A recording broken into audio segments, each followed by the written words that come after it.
సరే చిన్న ప్రార్థన చేసుకుందాం. అందరూ కూడా తలలు కొంచెం చిన్న ప్రార్థన చేసుకుందాం. కృపా సత్య సంపూర్ణకు ప్రభా నీకు వందనములు స్తోత్రమునైనా, సర్వలోకనాథుడు సర్వోన్నతుని ప్రభా నీకు వందనములు స్తోత్రమునైనా, భూమికి ఆకాశానికి ప్రభువైన తండ్రి నీకు వందనములు స్తోత్రం, సర్వ సృష్టికి నీవే మూలాధారం ప్రభునైనా, ఆదిలోన దేవుడు అంతవరకు తోడైన దేవా నీకు వందనములు స్తోత్రం. నీ యొక్క నామములు మీ అందరూ కూడుకుని ఉండగానైనా ఈరోజు మీరు మాతో మాట్లాడుతున్న విధానం బట్టి మీకు వందనములు స్తోత్రమైనా, వినటానికి వెనుకల చెవులను గ్రహించే మనసునైనా మీ యొక్క నామలు మాకు అందరూ అనుగ్రహించినైనా, మంచి నేలపడే విత్తనగా నిరంతరంగా ఫలించబడేది నీ చిత్తం మేము తెలుసుకునే విధంగా మీరే మాతో మాట్లాడి మమ్మల్ని భద్రపరచమని మీరే మాకు తోడేయండి. ఆది నుంచి అంతవరకు నీ కృప కనపరచమని యేసు యొక్క నామములో అడిగి వేడుకుంటున్నాం తండ్రి. చిన్న వాక్యాన్ని జ్ఞాపకం చేసుకుందాం.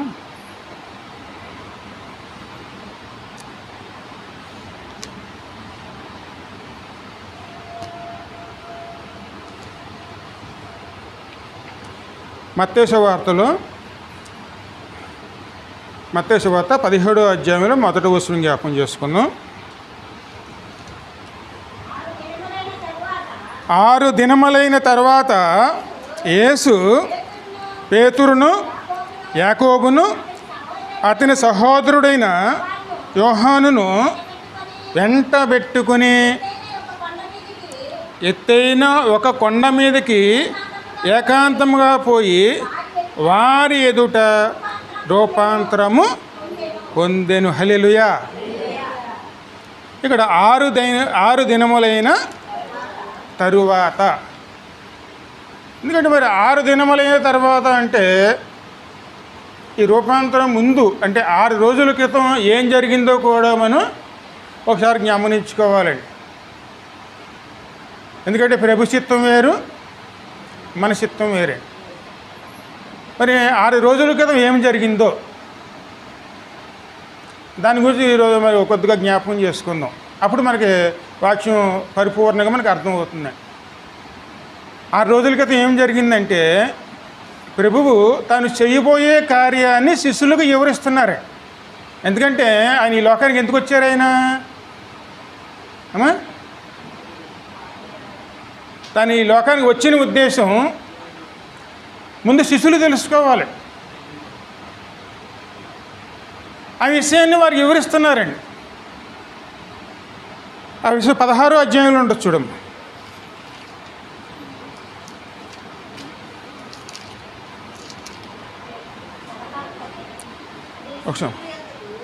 ఒక్క నిమిషం. 16:21. అప్పటి నుండి తాను యెరూషలేమునకు వెళ్ళి పెద్దల చేతను, ప్రధాన యాజకుల చేతను, శాస్త్రుల చేతను అనేక హింసలు పొంది చంపబడి 3వ దినమున లేచుట అగత్యమని యేసు తన శిష్యులకు తెలియజేయ మొదలుపెట్టగా. హల్లెలూయా. ఇది ప్రధానమైనటువంటి దేవుని సువార్త అండి. ముందు ప్రభు ఉద్దేశం మనం తెలుసుకోవాలి. ఆ రోజుల శిష్యులే కాదండి, ఈరోజు నమ్ముకున్న మనవు కూడాను దేవుడు మన జీవితంలోకి ఎందుకు వచ్చారు? ఆయన ఎందుకంటే మనల్ని దేవుడు ఎందుకు ఎన్నుకున్నారు? ఆ చిత్తం మనం తెలుసుకోవాలండి. అందుకే ఆయన వివరించడం మొదలుపెట్టారు. ఏమని వివరిస్తున్నారు ఆయన?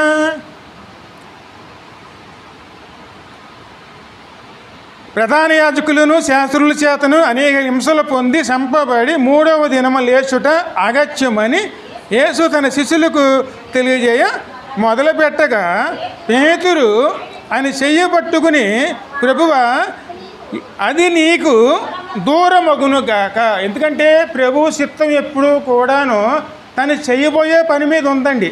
ఆయన ఈ లోకానికి ఎందుకు వచ్చారు? ఆయన చేయబోయే పని ఏమిటి? మొట్టమొదట పాప పరిహారము. దేవుని వచ్చిన ఉద్దేశం అదేనండి. దేవుని సంతోషపెట్టేది పాప పరిహారమేనే. ముందు పాపాన్ని పరిహారం జరిగించాలి.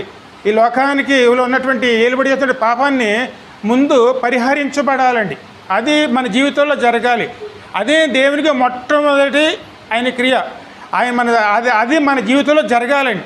అది జరగటమే దేవుని సంతోషపెడుతుంది. ఆ కార్యాన్ని జరిగించడం కోసం తాను సిద్ధపడ్డారో, తను సిద్ధపడటమే కాదు, ముందుగానో శిష్యుల్ని ఆయన బలపరుస్తున్నారండి. ఇది జరగబోయే కార్యము, నేను ఖచ్చితంగా వీరి చేత అప్పగించబడతాను, ఎందుకంటే వారే నన్ను హింసల పాలు చేస్తారు, ఎందుకంటే తన స్వజనులే ఆయనను అంగీకరించలేదు. యోహాను సువార్తలో స్పష్టంగా ఉంటుంది. ఆయన ఎక్కడికి వచ్చారు? సజీవ జనాల దగ్గరికి వచ్చారండి. కానీ వారు అంగీకరించారా? అంగీకరించలేదండి. ఆయన చేయబోయే కార్యాన్ని వారు ఎవరు అంగీకరించలేదు. అదేవిధంగానండి ఇక్కడ ఎప్పుడైతే ఈ విషయం చెప్పడం మొదలుపెట్టారో, పేతురు ఆయన ఆలోచన విధానం ఎలా ఉంటుందంటే, ఆయనలో ఒక గుణం ఉందండి. కొన్ని విషయాలు లోకానుసారంగా ఆలోచిస్తాడు. దేవుడు గద్దించగానే వెంటనే దాన్ని సరి చేసుకుని మళ్ళీ యథారూపంలో వచ్చేస్తాడండి. ఎందుకంటే ఆయనలో ఉన్న లక్షణం ఏంటంటే సరి చేసుకుని తను చక్కబెట్టుకునే లక్షణం కూడా ఆయనలో ఉందండి. కానీ మొట్టమొదటి ఆయన తొందరపాట్లు పడతాడు, అందుకే తను అభ్యంతర పడతాడు, ఎందుకని లోకానుసారంగా ఆలోచిస్తాడు ఆయన. వెంటనే ప్రభు దాన్ని గద్దించినప్పుడు వెంటనే అంటే మీకు 2-3 సంఘటనలు కూడా తెలుసు. ప్రభుని అప్పగించబడినప్పుడు ప్రభు వెనకాల వస్తున్నప్పుడు అక్కడ సెలిమేట దగ్గర కూర్చున్నప్పుడు ఒక చిన్న పిల్ల అంటుంది అనమాట, ఇతను కూడా ప్రభుతో ఉంటాడు, నేను చూశాను కదా అనగానే ఆయన మొట్టమొదటి ఏమన్నాడు? ఆయన ఎవరో నాకు తెలియదు అంటే తొందరపాటు, ముందు తొందరపడే లక్షణం ఉందండి ఆయనలోను. కానీ ఆ తర్వాత ఆ తప్పు తెలుసుకుని తను సరి చేసుకునే లక్షణం కూడాను ఆయనలో ఉన్నదండి.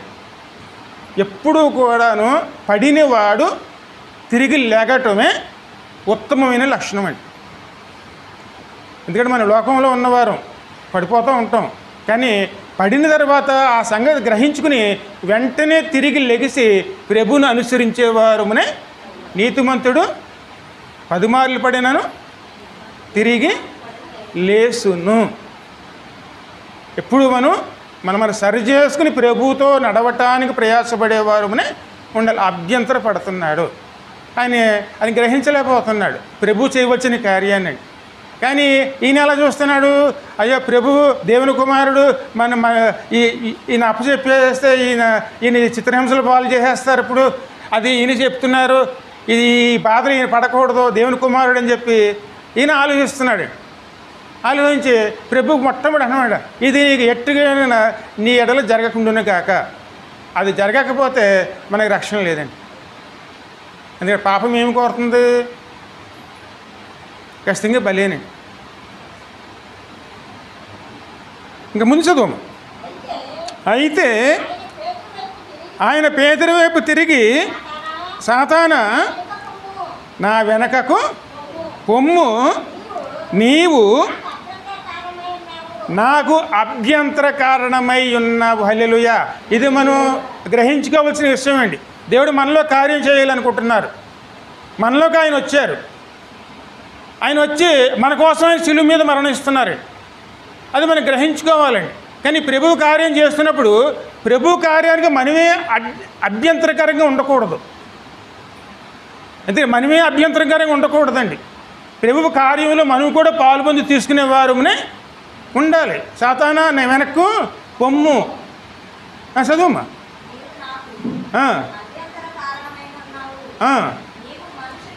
నువ్వు మనుషుల సంగతులనే నువ్వు తలంచుచున్నావు, కానీ దేవుని సంగతులను తలంచక ఉన్నావని యేసుతో.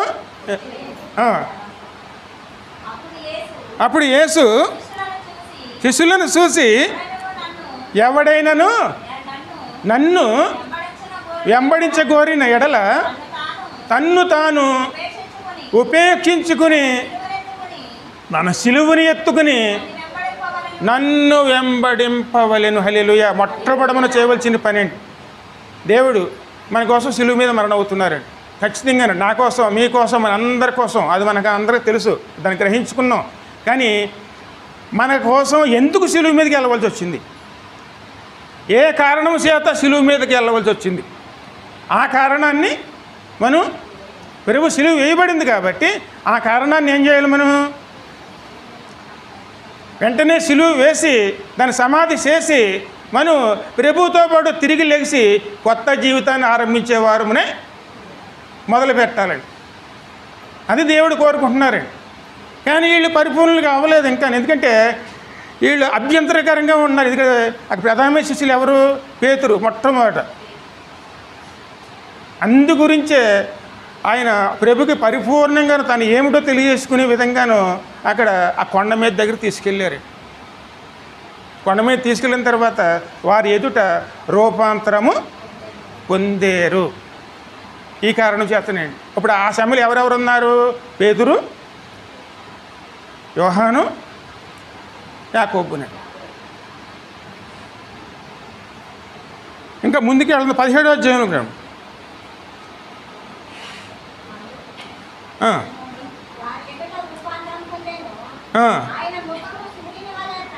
ఆయన ముఖము సూర్యుని వలె ప్రకాశించెను, ఆయన వస్త్రములు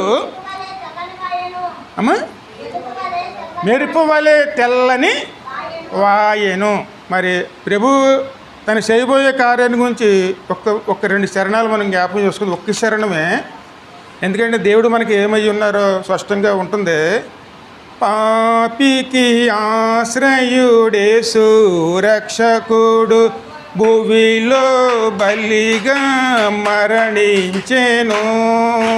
పాపికి ఆశ్రయుడేసు రక్షకుడు భువిలో బలిగా మరణించెను. పరిశుద్ధుడు పాపమాయెను, భారమైన సిలువను మోసేని. పరిశుద్ధుడు పాపమాయెను, భారమైన సిలువను మోసేని. పాపికి ఆశ్రయుడేసు రక్షకుడు భువిలో బలిగా మరణించెను. హల్లెలూయా. ఇప్పుడు మనకి ఆయన ఆశ్రయుడండి. ఇప్పుడు మనం ఎవరిని ఆశ్రయించాలి? అమ్మా, ఖచ్చితంగా ఆయన్ని ఆశ్రయించాలండి. ఆయన మన కోసం పాపం అయ్యారు. ఆయన శాపగ్రస్తుడు అయ్యారండి. శిలువ మీద వేలాడిన వారు శాపగ్రస్తుడు. మరి ఎందుకు శాపగ్రస్తుడు అయ్యారు? మన కోసం అండి.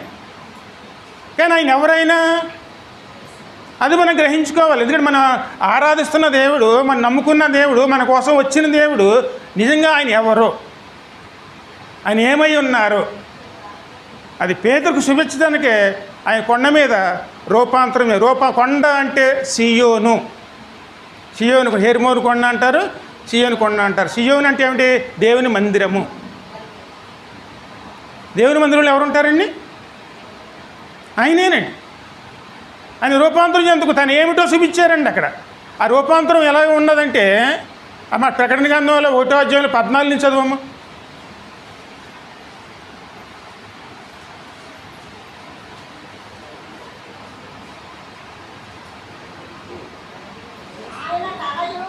ఆయన తల వెంట్రుకలను తెల్లనివై ఉన్నవి,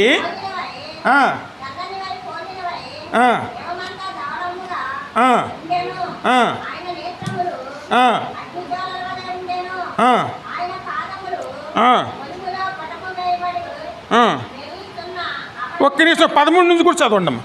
ఇక్కడ ప్రాముఖ్యమైన మాట ఉంటుంది చూడండి.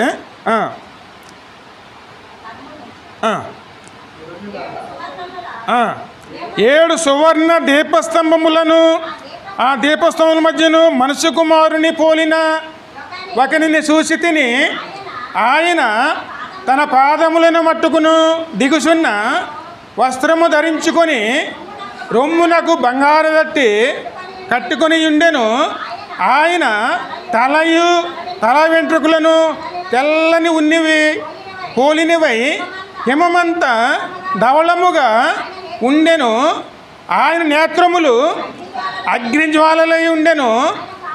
ఆయన పాదములు కొలిమిలో పుటము వేయబడి మెరీసున్న అపరంజితుతో సమానమై ఉండెను. ఆయన కంఠస్వరము విస్తార జల ప్రవాహముల ధ్వని వలె ఉండెను.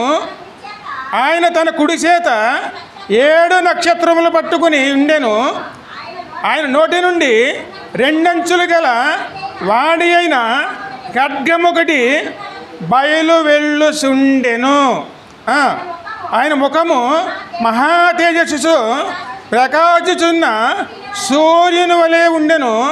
నేను ఆయన చూడగానే చచ్చిన వాని వలె ఆయన పాదముల యొద్ద పడి తిని. ఈ దర్శనాన్ని ఎవరు చూశారు?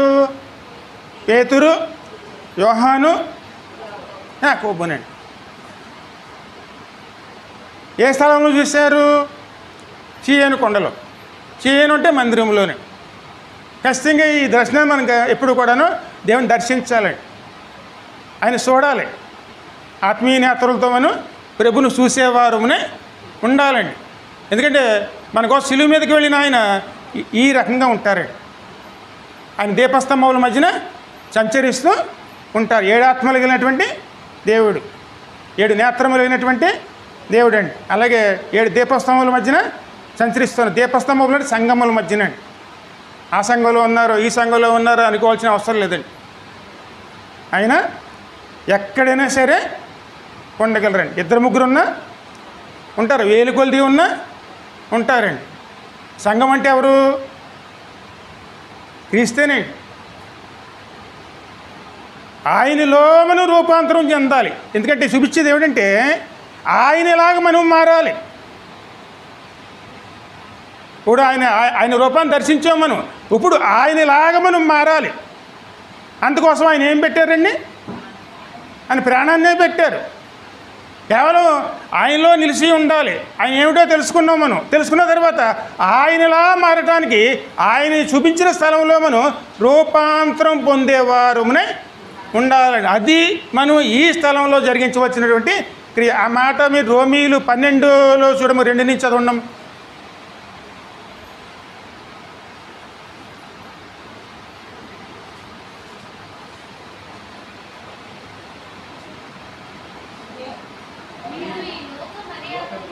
మీరు ఈ లోక మర్యాదలను అనుసరింపక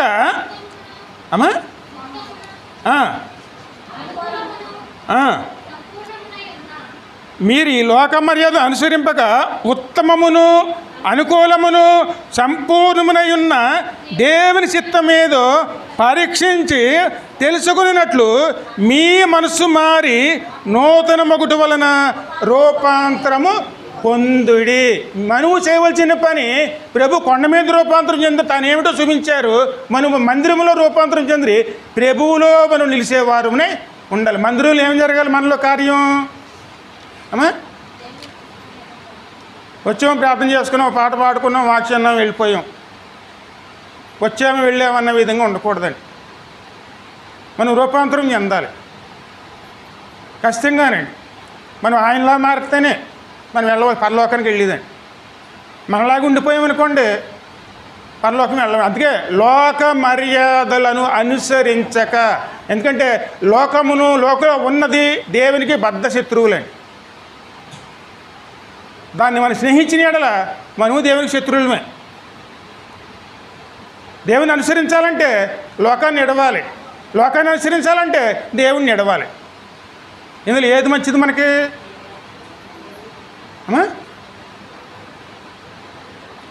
ఆ నిర్ణయం కూడా మనలోనే ఉందండి. ఎందుకంటే జీవ మార్గం ఉంది, మరణ మార్గం ఉంది. ఈ 2 మార్గాలు ఎవరు ముందు పెట్టారు? మన ముందే పెట్టారు. దేంట్లో వెళితే ఆ ఫలాలే పొందుకుంటాం, దాంట్లోకే వెళతామండి. అందుకే మన లోక మర్యాదలు అవసరం లేదు. అక్కడ అది జరుగుతుంది కదా, ఇక్కడ అది జరుగుతుంది కదా, ఇలా జరుగుతుంది కదా, అలా జరుగుతుంది కదా, అది అవసరం లేదండి.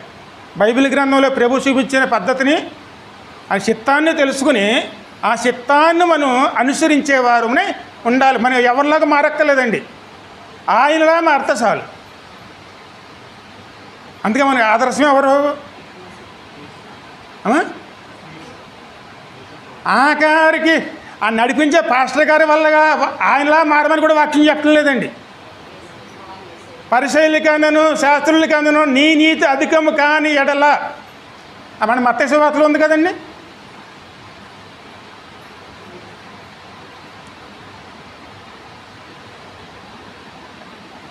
అధికము కాని ఎడల పరలోకానికి వెళ్ళలేమండి. అందుకే మన నీతి ఎవరి నీతి అవ్వాలి? క్రీస్తు నీతిలాగా మనం మార్చబడితేనే మనం ఆయనతో కలిసి మనం వెళ్ళగలిగిన వారునే ఉంటామండి. అందుకే మొట్టమొదటి తెలుసుకోవాల్సింది ఏమిటి? ఆయన ఏమై ఉన్నారో తెలుసుకోవాలండి. మందిరంలో మనం ఎప్పుడూ కూడా మన బోధ ఎలాగ ఉండాలంటే ప్రభు ఏమై ఉన్నారో, ఆ తర్వాత తెలుసుకోవాల్సింది ఏమిటి? ప్రభు చిత్తం ఏమై ఉన్నదో, ఆ తర్వాత మనం తెలుసుకోవాల్సింది ఏమిటి? మరి ప్రభుతో ఎలాగే వెళ్ళాలి. అంతేగాని ఈ ఆశీర్వాదాలని అయ్యని ఇయ్యని ఆ కాలాలు వెళ్ళిపోయినాయండి. ఇప్పుడు కృపాకాలం చివరిలో ఉన్నాం మనం. రాబోయే తీర్పు కాలం సమయం కొద్దిగా ఉన్నది. ఆ సమయం ఏం చేసుకోవాలి? మనం సద్వినియోగం చేసుకున్నాం అనుకోండి, ఆయన వచ్చారు మనం సిద్ధపడి ఉంటామండి.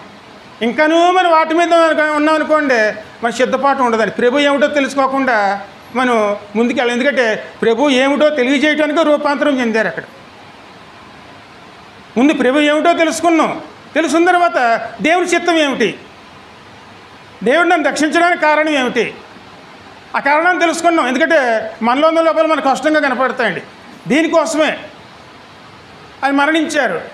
మరి తెలుసుకున్న తర్వాత మనం ఏం చేసుకోవాలండి? ఆ కారణాన్ని సిలువ వేసేయాలండి. అందుకే ఆ సిలువ మనం మొయ్యాలి. ఏ కారణం వల్ల అయితే ప్రభు మన ద్వారా సిలువ వెళ్తానికి కారణమైందో ఆ కారణాన్ని మనం సిలువ వేసేసి ఆయనతో పాటు మనం లెగిసి పునరుత్థాన కొత్త జీవితాన్ని ఆరంభించుకునే వారమునే ఉండాలి. ఇది మన జీవితంలో జరగాలండి. అందుకే ఆయన రూపాంతరము చెందారు. అక్కడ కొండ మీద రూపాంతరం చెంది వారిని తీసుకుని వెళ్ళండి. కొండ మీద రూపాంతరం చెందిన తర్వాత ఏం జరుగుతుంది? ఎప్పుడైతే రూపాంతరం చెందారో అక్కడ వెంటనే మోసేయు ఏలియాయు వచ్చారండి. ఎందుకంటే మనకి రెండో మరణం లేదండి. మోసే అప్పుడు 1400 సంవత్సరాల పూర్వం మరణించాడు. కానీ ఏలియా ఎత్తబడ్డాడు. అది దగ్గర 800-700 సంవత్సరాలు అవుతుందండి. కానీ వీరిద్దరు ఎక్కడికి వచ్చారు? ఇప్పుడు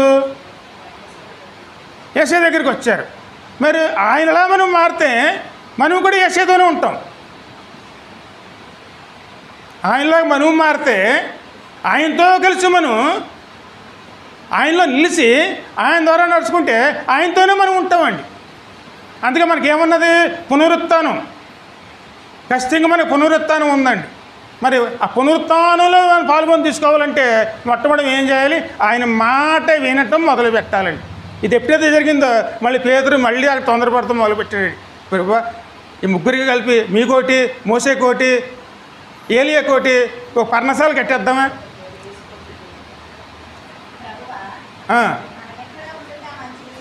మనం ఇక్కడే ఉందాం.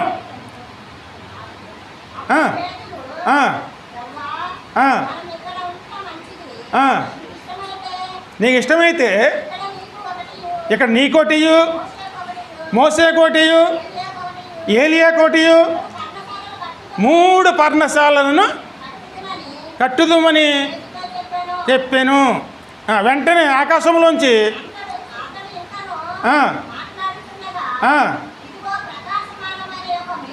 ప్రకాశమైన ఒక మేఘము వారిని కమ్ముకొనెను.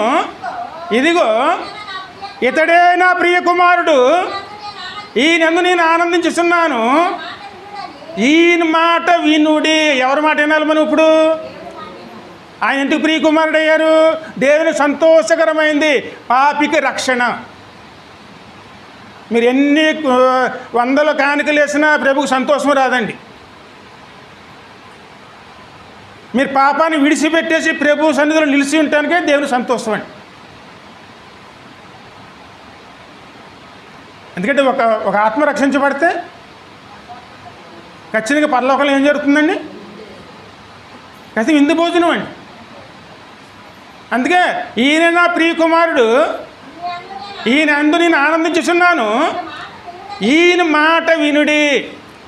మరి ఇప్పుడు మనం ఎవరి మాట వినాలి అమ్మా? అంటే లోక మర్యాదలు జ్ఞాపం చేసుకుందామా, లేకపోతే దేవుని మాట విందామా? ఎందుకంటే మొదటి కీర్తన చెప్తుంది కదండి, అపహాసులు కూర్చుండే చోట కూర్చుండక దివారాత్రములు నన్ను జ్ఞానం చేసేవాడు ధన్యుడు.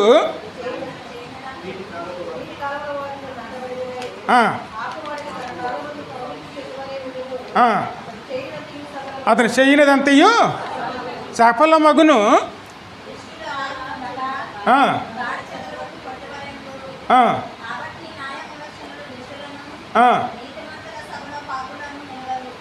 చూడండి, ఎప్పుడైతే మనం ప్రభువులో నిలవటం మొదలు పెడతామో అక్కడ దేన్ని విడిచిపెట్టేస్తున్నాం మనం? అపహాస్కులు అక్కడ కూర్చోవచ్చిన చోట మనం కూర్చోవలసింది. వాళ్ళ లోక మర్యాదలు మనకు అవసరం లేదు, వాళ్ళ మర్యాదలు మనకు అవసరం లేదండి. ప్రభు చిత్తం మనకు కావాలి. ఇప్పుడు కూడా మనకు అభ్యంతరకరం ఉన్నాయి ఏమిటి? ఈ లోకానికి సంబంధించి ఇచ్చేయాలేనండి. ఇలా ఆదివారమా, ఈ 2 గంటలు చాలా మంచి అర్జెంటు పని వచ్చింది. అర్జెంటు పని ముఖ్యమా, ప్రభు ముఖ్యమా?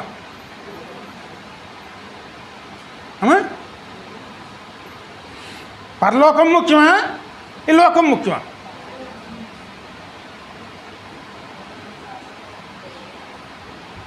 ఖచ్చితమైన నిర్ణయం ఎవరు తీసుకోవాలి? అది మనమేనండి. ఏదొచ్చినా సరే ప్రభు చిత్తం, మనం ఆయన మాట వినాలి. మాట వినే చోటు ఎక్కడ? దేవుని మందిరం. దేవుడు సిద్ధపరిచిన రోజు, ఆ రోజు మనకు ఆయన మాట వింటే ఆ మాట వల్ల మనకి ఏం కలుగుతుందండి? ఆశీర్వాదం అండి. ఆయన మాట మనం వినాలి, ఖచ్చితంగా పోగొట్టుకోకూడదండి. ఎందుకంటే మన ఆయుష్ కొద్ది కాలమే. ఆ వెలుగు ఉన్నప్పుడే మనం ఆయన మారటానికి ప్రయాసపడాలండి. అందుకే మనలో ఏం రావాలి? రూపాంతరం. ఏది ఉత్తమమో తెలుసుకోవాలి, ఏది విడిచిపెట్టాలో తెలుసుకోవాలి. తెలుసుకుని ఉత్తమమైన దాన్ని మనం ఎన్నుకుని మనకు అవసరం లేని వాటిని మనం నష్టపోయినా పర్వాలేదు. ఎందుకంటే ఆ మాట పౌలు అన్నారు కదండి, ఈ లోకంలో ఉన్నాయని ఆయన ఎట్లతో పోల్చాడు? ఆయన పెంట అండి. అంటే ఈ లోక దానాలు కానీ పేరు ప్రదర్శనలు కానీ ఎన్ని దేంతో పోల్చాడండి? ఆయన పెంట అండి. అవన్నీ ఇంట్లో పెట్టుకోవడం మనకి ఏమొస్తాయి? అదే కానీ దేవుని వాక్యం పెట్టుకుంటే ఆయనలో నాటబడితే, ఎప్పుడైతే ఆయనలో నాటపడ్డామో ఆకు వాడక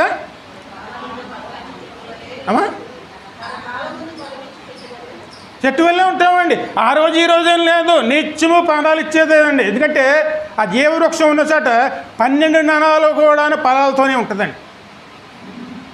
మళ్ళీ ప్రభులో నాటపడ్డామనుకోండి, నిత్యం ఫలాలు పొందుకునే వారమే ఉంటామండి. అందుకే ఎప్పుడు కూడా మనం తెలుసుకోవాల్సింది, ప్రభు మాట వినటానికి మనం ఎప్పుడూ కూడాను మొదట స్నానం ఇచ్చుకునేవారునే ఉండాలి. ఈయన మాట వినుడి, అది మొట్టమొదటిగా అండి. అప్పుడు మనం రూపాంతరం చెందడానికి ఖచ్చితంగా ఉంటుందండి. ఎందుకంటే మరి ఆయన మాటే వింటేనే మనకేం జరుగుతుందని. ఇంకా ముందుకు వెళ్తే చూడండి, మరి మొదటి కొరింథీయులు 1:8 చదవము.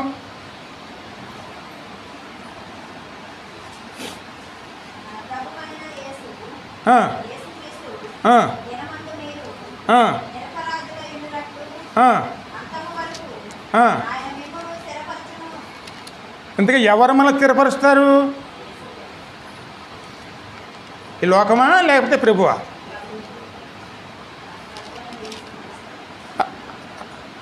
ఆ మాటతో గట్టిగా చదవండి. అది మన ప్రభువైన యేసుక్రీస్తు దినమందు మీరు నిరపరాధులై ఉండినట్లు అంతము వరకు ఆయన మిమ్ములను స్థిరపరుచును.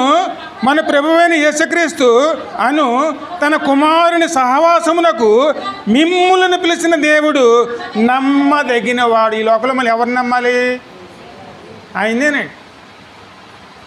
మనకి అంతవరకు మనం ఈ దేవుడి మీద విశ్వాసం ఉంచిన కంటే మొదలుపెట్టుకుని ప్రభు వచ్చే మనమన్నీ వెళ్ళాలి, ప్రభునే రావాలి. అప్పుడు వరకు కూడాను మన స్థిరపరిచేది ఎవరండి? ఆయన నిలిచి ఉన్నామనుకోండి, ఆయన మనం స్థిరపరుస్తారండి. ఎప్పుడైతే ఆయన కాదనకు బయటికి వెళ్ళామనుకోండి, మరి ఆ తర్వాత మన పరిస్థితి ఎలా ఉంటుందండి?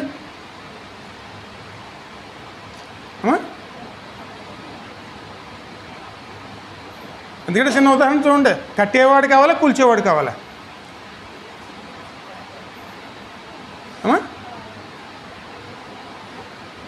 ఎందుకంటే మనల్ని కట్టేవాడు కావాలా, లేదా మనల్ని తీసుకెళ్ళి సాధారణ అందులో పాడేసేవాడు కావాలా? మన స్థిరపరిచేటటువంటి ఆయనే మనకు కావాలండి. ఎప్పటికీ ఆ రోజు వస్తుంది, ఖచ్చితంగా ప్రభు దినమండి, కృపాకాలం అయిపోతుంది, ప్రభు వస్తారు. వచ్చినప్పుడు ఖచ్చితంగా ఆయన ముందు మనం నిలవాలి. నిలిచి ఉన్నప్పుడు మనం లోకం పక్షం ఉందామా, లేకపోతే ప్రభు పక్షం ఉండి ఆయన పక్కన నిలిచి ఉండేవారు ఉండాలా?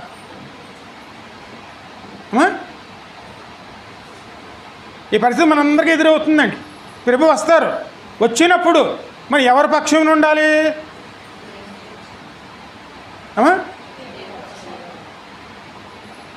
అదే మరి తీర్పరచబడతామండి. మరి తీర్పు ఇవ్వాల్సిన అవసరం లేదండి. దేవుడు మనల్ని ఖచ్చితంగా ఆయనే పునాది రాయి కింద మనకు స్థిరపరిచారు. ఆయన బలమైనటువంటి ఒక దుర్గం కింద ఆయనలో తలదాచుకున్నాం కాబట్టి ఆయనలో నిలిచి ఉన్నాం అనుకోండి, ఇవన్నీ మనలో జరుగుతాయండి. ఇంకా ముంచదు. సహోదరులారా, అందరూ ఏకభావముతో అమ్మా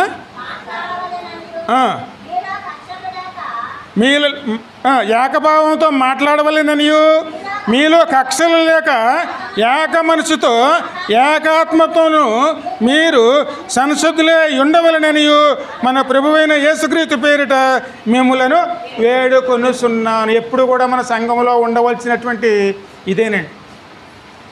ఒకటే మాట, అంతే, ఒకటే మాట, అదే దేవుని మాట. ఒకటే చిత్తం, దేవుని చిత్తం అండి. కలహాలు, కక్షలు, మొఖమాటాలు ఏమీ అవసరం లేదండి. అవన్నీ ఎక్కడ ఉంటాయి? అవన్నీ లోకంలో ఉంటాయండి. దేవుడు వచ్చే వరకు కూడా మనం ఆయన ఆ సన్నిధానంలో మనం ఎదురు చూసుకుని మనం గడిపే వారమునే ఉండాలి. ఎంతమంది ఉన్నామని కాదండి, అది ప్రభు వాగ్దానం ఉన్నది. ఎక్కడ ఇద్దరు ముగ్గురు ఉంటే నేను అక్కడ నేను ఉంటాను. ఇద్దరు ముగ్గురు అనే మాట ఎందుకన్నారైనా? ఇద్దరు నిల్చున్నాం అనుకోండి, ఇద్దరు ఏకభావంతో ఉండగలుగుతారండి. అందుకే ప్రభు సహాయం అయితే ఉండలేరండి. అంటే నా ఉద్దేశం వేరు, ఆయన ఉద్దేశం వేరు. కానీ మన ప్రభులో నిలవాలంటే ఇద్దరు ఏకీభవించి అక్కడ ఉన్నటువంటి తండ్రి, కుమార, పరిశుద్ధాత్మతో ఏకీభవించి ప్రార్థించేవారునే ఉండాలండి. అందుకే ఎక్కడ ఇద్దరు ముగ్గురు ఉంటే మేము అక్కడ ఉంటాము. ఆయన ఖచ్చితంగా ఆయన ఉంటారండి. కానీ మన ప్రార్థన ఎవరితో ఏకీభవించాలి?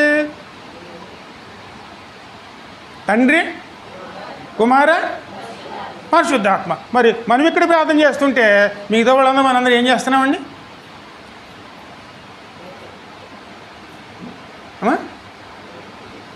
అంటే ఇక్కడ ఉన్న వాళ్ళతో ఏకీభవిస్తున్నామా? మరి ప్రభువుని కూడా దృష్టించుకుని ప్రభుతో కూడా ఏకీభవిస్తున్నామా?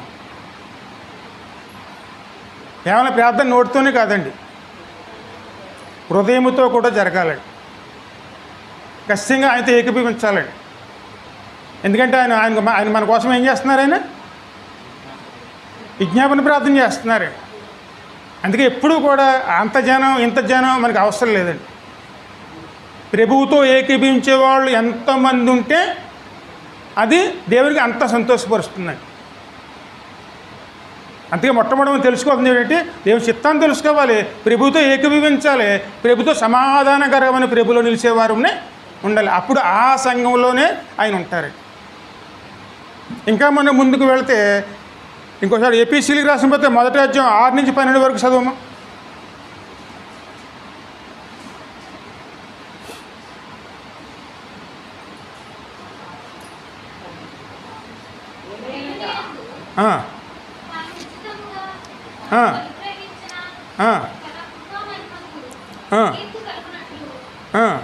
ప్రియుని తాను ఉచితంగా మనకు అనుగ్రహించిన తన కృపామహిమకు కీర్తి కలిగినట్లు తన చిత్త ప్రకారమైన దయా సంకల్పము చొప్పున యేసుక్రీస్తు ద్వారా తనకు కుమారులుగా స్వీకరించుటకై మనలను ముందుగా తన కోసము నిర్ణయించుకొని మనము తన ఎదుట పరిశుద్ధులమును నిర్దోషములనై ఉండవలనని జగతి పునాది వేయబడక మునిపే ప్రేమ చేత ఆయన క్రీస్తులో మనలను ఏర్పరచుకొనెను. దేవుని కృపా మహదైశ్వర్యములను బట్టి తన ప్రియనియందు ఆయన రక్తము వలన మనకు విమోచనయు అనగా మన అపరాధములకు క్షమాపణ మనకు కలిగి ఉన్నది.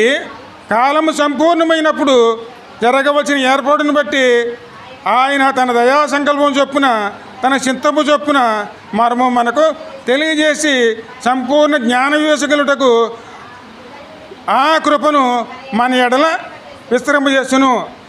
ఈ సంకల్పమును బట్టి ఆయన పరలోకంలో ఉన్నవే కానీ భూలోకంలో ఉన్నవే కానీ సమస్తమును క్రీస్తునందు ఏకముగా సమకూర్చవలెనని తనలో తాను నిర్ణయించుకొనెను.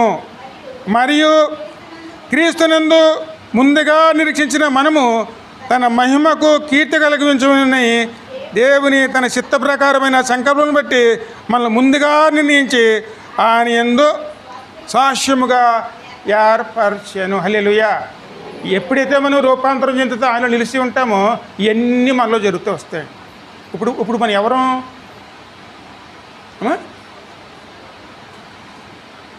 ఏ ఇంటి వారం?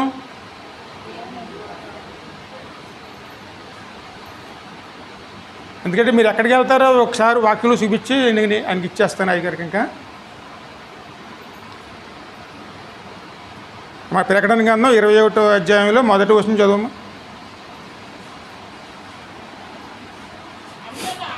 అంతటా నేను కొత్త ఆకాశమును కొత్త భూమిని చూసి తిని, మొదటి ఆకాశమును మొదటి భూమియు గతించిపోయిను, సముద్రమును ఇకను లేదు. మరియు నేను నూతన యెరూషలేమును పరిశుద్ధ పట్టణమును తన భర్త కొరకు అలంకరించబడిన పెళ్లి కుమార్తె వలె సిద్ధపడి పరలోకమందున దేవుని యొద్ద నుండి దిగి వచ్చిన చూచితిని.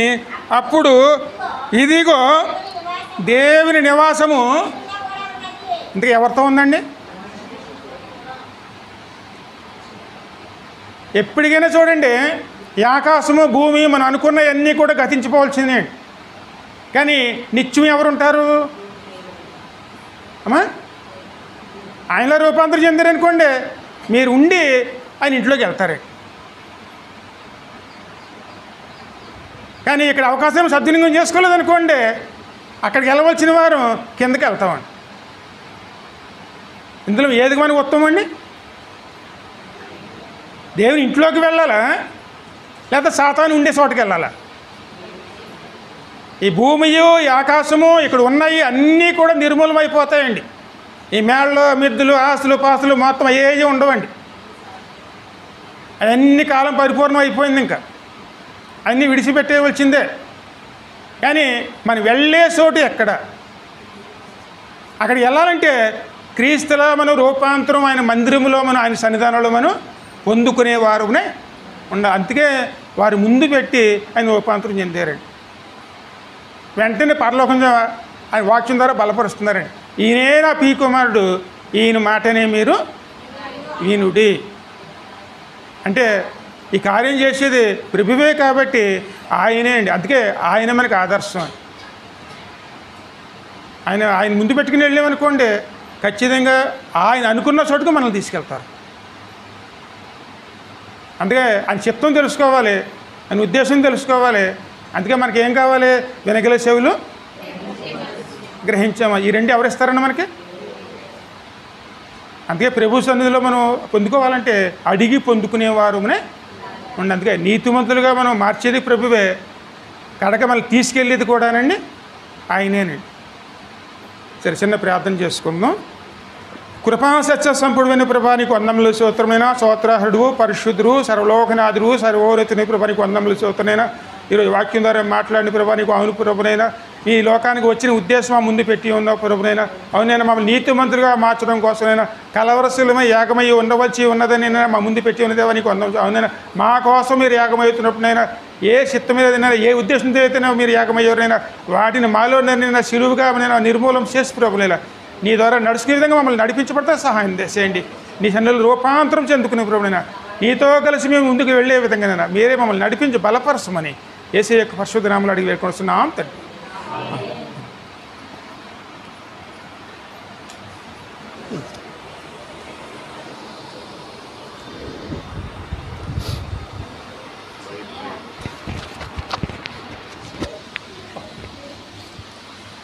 రాత్రి మళ్ళీ పెడతా.